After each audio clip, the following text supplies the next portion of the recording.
शाम होने की कगार पर थी। अंधेरा छाने लगा था, लेकिन हमारे गुरुदेव विपिन जी वो अभी भी अपने कार्यक्रम के अंदर लगे हुए थे। उनका वही कार्यक्रम, किसी भी लाइब्रेरी के अंदर घुसना ना तो उसके साथ में ही वहां की सारी चीजों को कॉपी पेस्ट करना। लेकिन यहाँ पर विपिन एक जगह पर रुक जाता है, ना चाहते हुए भी। बात कुछ ऐसी थी कि जो लाइब्रेरी थी ये बहुत ही ज्यादा बड़ी थी। हाँ, माना कि विपिन ने यहाँ पर बहुत ज्यादा धागों को अवशोषित किया था, लेकिन फिर भी ये धागे उसके लिए बहुत ज्यादा कम थे। अगर उसे यहाँ पर इन सभी किताबों को एक साथ इकट्ठा करना है तो उसके लिए उसे कम से कम लाखों एनर्जी धागों की जरूरत पड़ने वाली थी। लेकिन उसके पास में इतने धागे थे नहीं, तो इसी वजह से विपिन ने अपने आप को वहीं पर ही रोक लिया था। वास्तव में विपिन के लिए ये एक बहुत बड़ी प्रॉब्लम बन गई थी कि वो अपने आप को लो प्रोफाइल बनाकर कैसे रखे। आखिरकार उसने यहाँ पर उस पूरे एग्जाम के अंदर इतना अच्छा प्रदर्शन जो किया था अपनी लो प्रोफाइल बनाते हुए, उसने किसी को भी ये पता नहीं लगने दिया कि यहाँ पर वही था शक्तिमान जिसने सभी चीजों को यहाँ पर गायब किया था। हाँ विपिन, तुम वास्तव में बहुत ज्यादा अच्छा है कि आखिरकार तूने धीरे धीरे करते हुए दागों को अवशोषित किया था, वरना कोई और दूसरा लोग होता ना तो वो तो कब का यहाँ पर भूख के मारे सारे दागों को अवशोषित कर लेता, और अगर वो ऐसा करता तो सारा ध्यान उसके ऊपर चला जाता।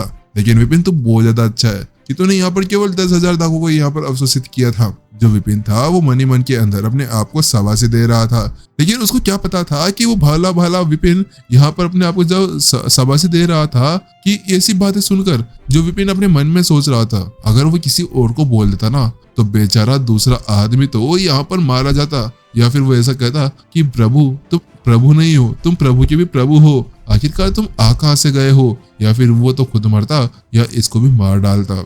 वास्तव में इस जगह पर जो विपिन था वो ऐसी बातें मन में सोचते हुए वहां पर अपने आप को ही प्रशंसा किए जा रहा था कि उसने कितने अच्छे से अपनी लो प्रोफाइल बनाकर रखी हुई थी। उसको तो ऐसा लग रहा था जैसे कि उसकी नौटंकी किसी ने पकड़ी ही नहीं, लेकिन यहाँ पर उसे बड़े बड़े माइकालाल बैठे हुए थे।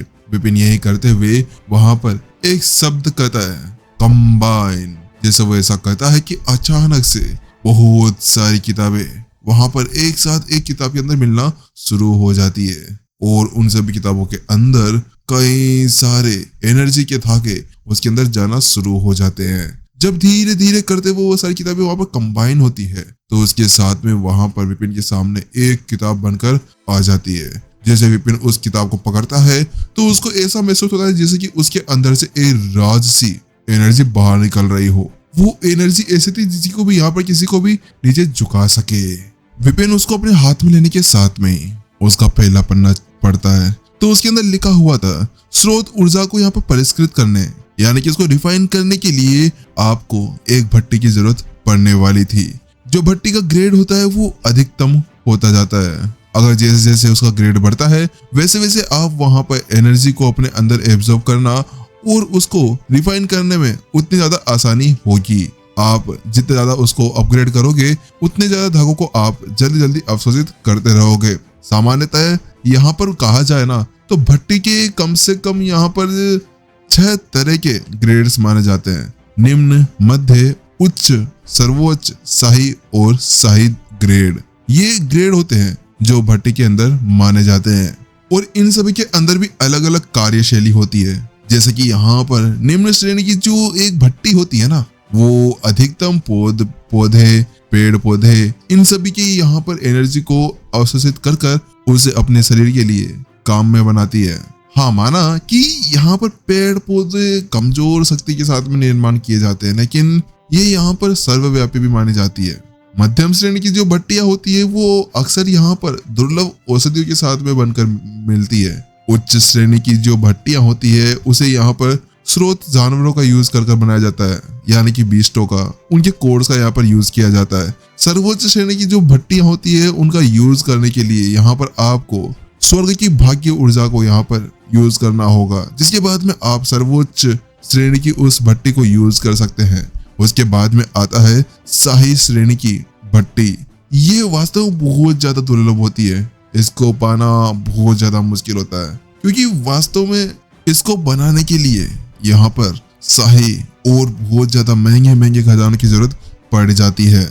लेकिन इसके भी ऊपर एक और भट्टी होती है जिसको यहाँ पर ग्रैंड भट्टी कहा जाता है। ग्रैंड भट्टी का काम बहुत ज्यादा खतरनाक होता है। ये किसी भी एनर्जी को इजीली यहाँ पर एब्सॉर्ब और उसको रिफाइन कर सकती है। लेकिन इसके अंदर सबसे ज्यादा बुरी बात है कि इसको चलाने के लिए यहाँ पर एक दूसरी ही दुनिया के अंदर जाना होगा। स्वर्ग की एनर्जी का यूज करते हुए इसका यूज किया जा सकता है। हालांकि अब तक के लिए यहाँ पर इसके अंदर किसी का भी अभी तक ये पता नहीं चला है कि किसी ने इस ग्रैंड शाही भट्टी का यूज किया हो। ये सब कुछ पढ़ने के बाद में विपिन के दिमाग में एक बात तो आ गई थी कि उसे कम से कम एक शाही ग्रेड की भट्टी की जरूरत पड़ने वाली थी। लेकिन शाही ग्रेड ये शायद उसकी औकात से दूर था। हाँ, इस वक्त तो उसकी औकात के अंदर वो नहीं था। बात कुछ ऐसे थी कि विपिन के पास में कोई भी पैसा नहीं था और ना कोई खजाना था, क्योंकि इस शाही ग्रेड की भट्टी को बनाने के लिए बहुत ज्यादा दुर्लभ खजानों की जरूरत पड़ने वाली थी। उसके अंदर कुछ भी हो सकता है, बीस्ट का कोर या फिर कोई बहुत ज्यादा दुर्लभ जड़ी बूटियां, ऐसी ही चीजों को यहाँ पर यूज करते हुए इस भट्टी को बनाया जाता है। यही सोचते हुए विपिन जल्दी से अपने उस किताब को यहाँ पर अपने सामने रखता है और उसके ऊपर एक टैप करता है। जैसे ऐसा आता है कि एक आवाज आती है शक, और उसके साथ में ही वो जो किताब थी वो अगले ही पल यहाँ पर एनर्जी के धागों के अंदर बदल जाती है। एनर्जी के धागे जल्दी विपिन को एक दूसरी दुनिया के अंदर ले जाते हैं। ये एक अलग दुनिया थी। ये एक ब्रह्मांड था जिसके आसपास में कई सारे तारे थे। उसी तारों के बीच में विपिन को एक आकृति दिखाई देती है। ये आकृति सेम टू सेम उसी की तरह बनाई गई थी। ये आकृति अभी एक जगह पर बैठी हुई थी जिसे यहाँ पर एनर्जी के धागे द्वारा बनाया गया था। उन आकृतियों के अंदर यहाँ पर कुछ बिंदु बनाए गए थे।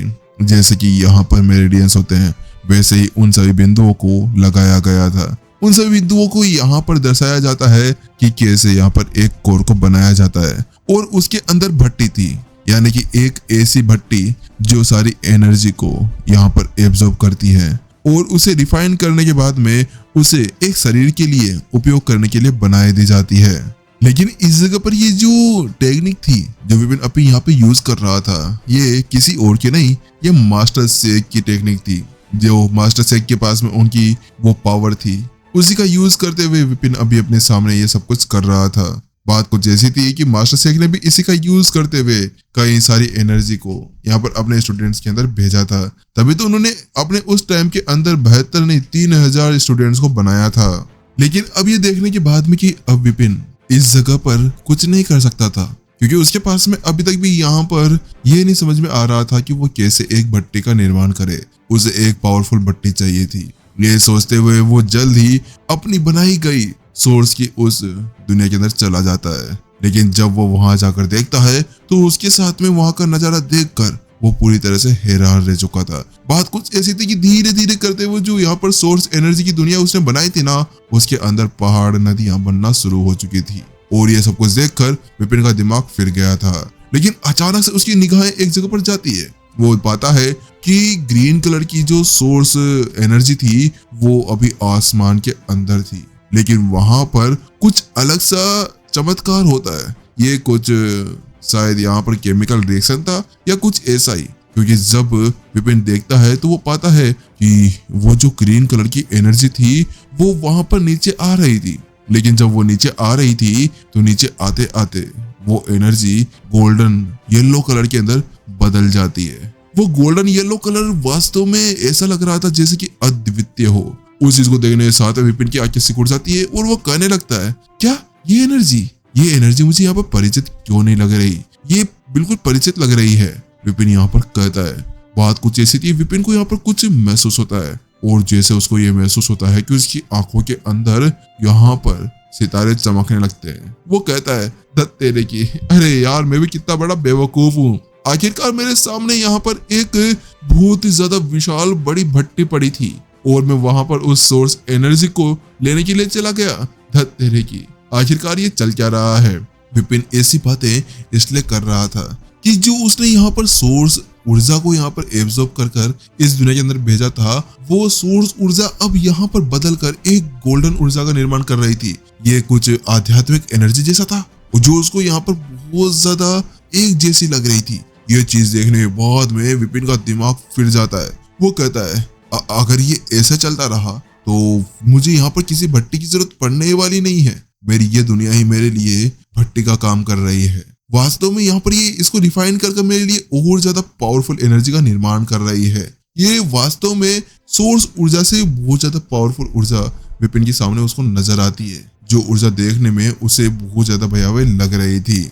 यह सब कुछ सोचते हुए विपिन अपना हाथ आगे करता है और एक चुटकी बजाता है। जैसे ऐसा करता है कि आगे की जितनी वो सोर्स ऊर्जा थी जो अभी रिफाइन हुई थी, वो गोल्डन ऊर्जा अचानक से वहां पर एक भंवर बनाना शुरू करती है और वहां पर धीरे धीरे करते हुए एक गोल्डन सुनहरे कलर की एक भट्टी बनना शुरू हो जाती है। ये भट्टी दिखने में कढ़ाई जैसी लग रही थी, ये वही अपनी गोल्डन कढ़ाई वैसा ही कुछ, लेकिन इस बार इस घट्टी का पैटर्न पूरी तरह से चेंज हो चुका था। ये गोल्डन कलर के अंदर शाइन कर रही थी। इसके बीच में एक क्रिस्टल जैसा कुछ हरा कलर का गोला बना हुआ था। इसी के अंदर से एनर्जी पास होती है और वो एक निर्माण करती है, यानी कि रिफाइन कर उसको बाहर फेंकती है। इस चीज को देखने के बाद विपिन का दिमाग फिर चुका था। वो कहने लगता है, वास्तव में इसके साथ में तो मैं इजीली यहाँ पर अपनी साधना आगे बढ़ा सकता हूँ। बात कुछ ऐसी थी कि इसकी ये दुनिया यिन यांग और यंग कोयला के द्वारा निर्मित थी। जैसा कि यहाँ पर यिन और यांग दोनों तरफ की जो ऊर्जाएं होती है उसके साथ में मिलकर ऐसा कहा जा सकता है कि ये एक तरह का कोयला है, और ये जो सोर्स ऊर्जा है वो यहाँ पर एक तांबे जैसा है, जिसको यहाँ पर पिघलाकर उसके साथ में कुछ भी बनाया जा सकता था। वहीं जब अपने काम में विपिन पूरी तरह से व्यस्त था, तो वहीं दूसरी तरफ व्हाइट रॉक एकेडमी के अंदर जो लाइब्रेरी थी, जिसके बाहर वो लाइब्रेरियन बैठा हुआ था, वो अभी विपिन को ही देखे जा रहा था। बात कुछ ऐसी थी कि वो लाइब्रेरियन अभी उस लाइब्रेरी के अंदर ही बैठा हुआ था, जहाँ पर वो सभी की जांच कर रहा था। वो भी यहाँ पर ये सोचकर बहुत ज्यादा हैरान था कि आज जितनी बातें चल रही थी यहाँ पर कि कैसे ये सब कुछ हुआ, उस सबको देखने के बाद में उसको एक बात तो पता चली गई थी कि एक बंदा था जिसने ये सब कुछ काम किया था। और ये सब कुछ सोचते हुए जब विपिन उसके सामने आता है तो उसे शायद यही लगता है कि ये वही बंदा हो सकता है। बात कुछ ऐसी थी कि विपिन इस जगह पर अभी लाइब्रेरी के अंदर घूम रहा था और उसके ऊपर नजर डालते हुए लाइब्रेरी यही सोच रहा था, यह बंदा पागल वागल तो नहीं हो गया है। मुझे लगता है कि ये वो बंदा नहीं है जिसने यहाँ पर आज तबाही मचाई थी, वो सारे कांड किए थे। वास्तव में ये बंदा मेरे को बेवकूफ लग रहा है। ये जब से आया है यहाँ पर किताबों को केवल उठा रहा है और रख रहा है, ये इसे खोल भी नहीं रहा। ये क्या बेवकूफ तो नहीं हो गया है, या फिर ये यहाँ पर टाइम पास करने के लिए आया है? मुझे यहाँ पर प्रिंसिपल गजानन को बताना होगा कि प्रिंसिपल गजानन, आप किसी को भी ऐसे ही यहाँ पर अपना टोकन मत दे दीजिए। मुझे लगता है कि ये वही सहायक टीचर है जो यहाँ पर अभी अभी आया है। जो लाइब्रेरियन था वो विपिन के बारे में सोच रहा था। उसका वापस तो मैं विपिन को देख देख कर दिमाग खराब हो रहा था कि ऐसे बंदे भी होते हैं जो यहाँ पर आते हैं टाइम पास करने के लिए। लाइब्रेरियन यहाँ पर ऐसा ही कहते हुए उस विपिन की तरफ देख ही रहा था कि अचानक से उसकी आंखें यहाँ पर फटे की फटे रह जाती है। उसका दिमाग फिरने लगता है क्योंकि अचानक से उसको कुछ महसूस होने लगता है। ये क्या क्या क्या हो रहा है? ये यहाँ की एनर्जी कहाँ जा रही है? वो एक चीज महसूस करता है और उस चीज को महसूस करते हुए जल्दी वो अपनी जगह से खड़ा हो जाता है और कहने लगता है, कहीं ऐसा तो नहीं कि आसपास में कोई फॉर्मेशन खराब हो गई हो? यही महसूस करते हुए वो उस एनर्जी के पीछे जाने लगता है। लेकिन जब वो उस एनर्जी के उस आखिरी छोर के ऊपर पहुंचता है तो उसके साथ में उसको ऐसे लगने लगता है जैसे कि उसने अपने सामने कोई भूत देख लिया हो। बात कुछ ऐसी थी, जब वो वहां पर पहुंचता है तो वो पाता है कि विपिन जो वहां पर अभी किताबें पढ़ रहा था वो वहीं पर ही एक जगह पर खड़ा हो जाता है, बिल्कुल मूर्ति बनकर, जैसे कि उसके अंदर कोई आत्मा ही नहीं हो।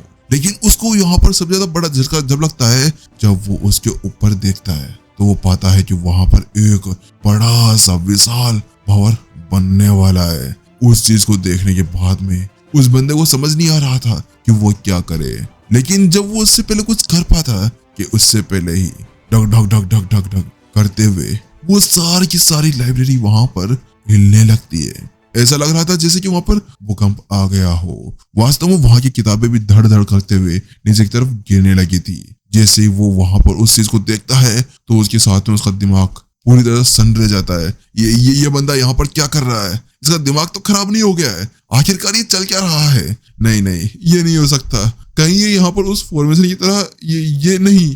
वहां पर वो उस चीज को देखने के बाद में ये समझ चुका था कि यहाँ कोई बड़ी गड़बड़ होने वाली है। लेकिन इसी बीच एपिसोड यहाँ पर खत्म हो जाता है। पता नहीं अब कौन सी गड़बड़ होने वाली है।